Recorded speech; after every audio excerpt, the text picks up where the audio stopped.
YouTube சேனலுக்கு அனைவருக்கும் வணக்கம். அஸ்ஸலாமு அலைக்கும். இன்றைக்கி நோன்பு இருக்கிறதுனால நான் நோன்பு கஞ்சி செஞ்சு காட்ட போகிறேன். ஃபஸ்ட்டு ஜீர சம்பா அரிசி எடுத்துருக்கேன். இது 400 கிராம். ஜீர சம்பா அரிசி இல்லாதவங்க பச்சை அரிசி எடுத்துக்கோங்க. பாசிப்பயிறு 100 கிராம். பட்டை, லவங்கம், ஏலக்காய், தக்காளி 3, வெங்காயம் 4,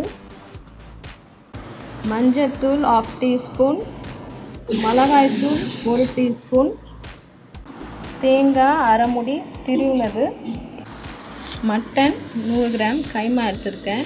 கைமா இல்லாதவங்க வெஜிடபிள்ஸ் ஆட் பண்ணிக்கலாம். பச்சை மிளகா தேவையான அளவு, கொத்தமல்லி, புதினா 1 கைப்பிடி, தாளிக்க தக்காளி, வெங்காயம், பச்சை மிளகாய், இஞ்சி பூண்டு 1 தேக்கரண்டி.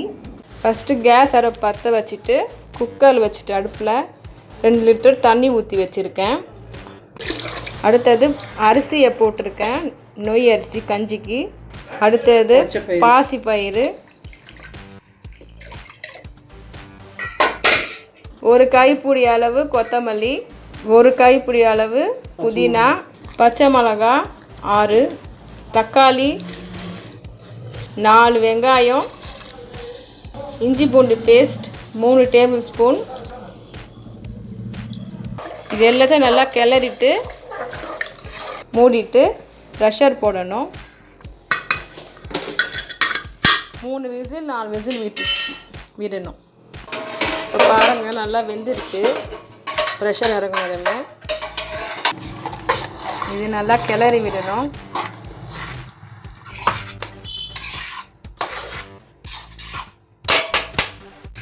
கடாயில் தேவையான எண்ணெய் ஊற்றிருக்கு, நெய் கொஞ்சம் போட்டிருக்கு.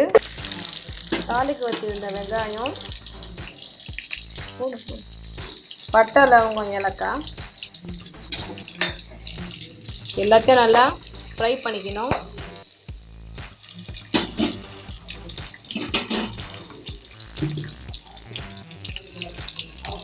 இஞ்சி பூண்டு பேஸ்ட் 1 ஸ்பூன். ஆல்ரெடி நம்ம குக்கரில் போட்டிருக்கோம். இது ஒரு தாளிக்கிறதுக்காக 1 ஸ்பூன் இஞ்சி பூண்டு பேஸ்ட் ஆட் பண்ணிக்கிறோம். இது எல்லாத்தையும் கொஞ்சம் ப்ரௌன் கலர் வர வரைக்கும் நல்லா கிளறணும். போதும். அடுத்தது கைமா 100 கிராம் போட்டிருக்கு. இதுவும் நல்லா இஞ்சி பூண்டு வெங்காயம் எல்லாத்தையும் சேர்ந்து வரணும். அப்போ தான் அந்த ஸ்மெல் இருக்காது.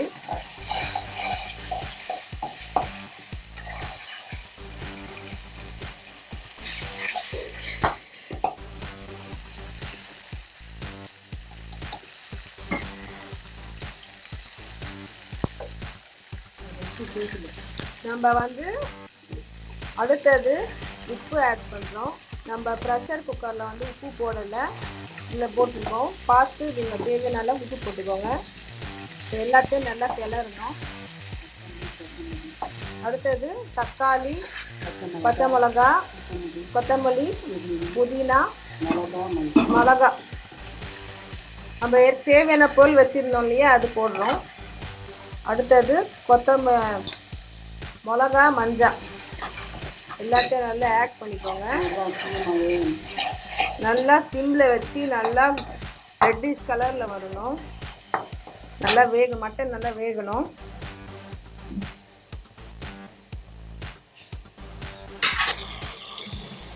நல்லா பாருங்கள், விட்டு எண்ணெய் கொதி வந்துருக்கு. நல்லா இதே மாதிரி நல்லா வரணும்.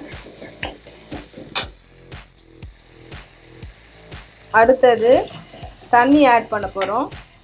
கொஞ்சம் தண்ணி, மட்டன்லாம் வேகிறதுக்காக தண்ணி கொஞ்சம் ஊற்றி நல்லா கிளறணும்.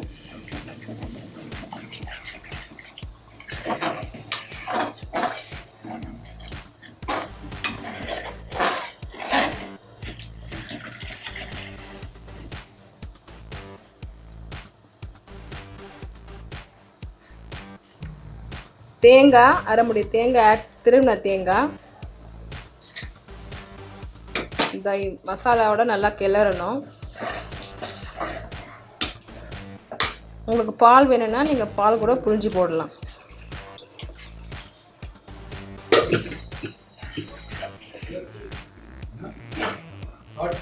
இப்போ பாருங்க, நல்லா கொதிச்சு வந்துக்கிட்டு இருக்கு. நல்லா கொதிக்கணும்.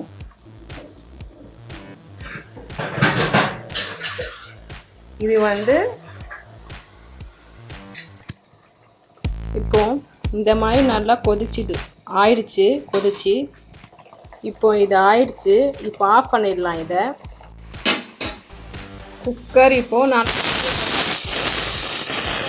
குக்கர் ஆஃப் பண்ணிட்டேன். இப்போ நல்லா ப்ரெஷர் இறங்கணும். ப்ரெஷர் இறங்கினதுக்கப்புறம் தான் நான் ஓப்பன் பண்ணணும். தாளித்து வச்சுருக்க இந்த மசாலாவே ஆட் பண்ணிடணும். கொஞ்சம் தண்ணியை ஆட் பண்ணிக்கலாம்.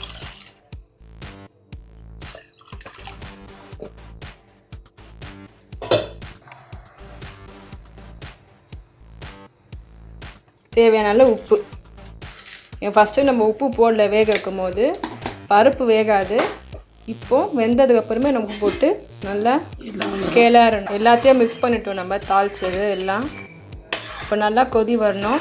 உங்களுக்கு கொஞ்சம் தண்ணியாக வேணும்னா நீங்கள் கொஞ்சம் சுடு தண்ணியை கொதிக்க வச்சு நீங்கள் அதோட மிக்ஸ் பண்ணி கொதிக்க விடலாம். சுடு தண்ணி கொஞ்சம் ஆட் பண்ணுறோம். நல்லா கிளறி விடுங்க. நல்லா கொதிக்கணும். இது நல்லா கொதிச்சு வந்துக்கிட்டு இருக்கு. இன்னும் நல்லா 2-3 கொதிக்கணும். இப்போ பாருங்கள், நல்லா கொதிச்சு வந்துக்கிட்டு இருக்கு. இந்த மாதிரி கொதிக்கணும்.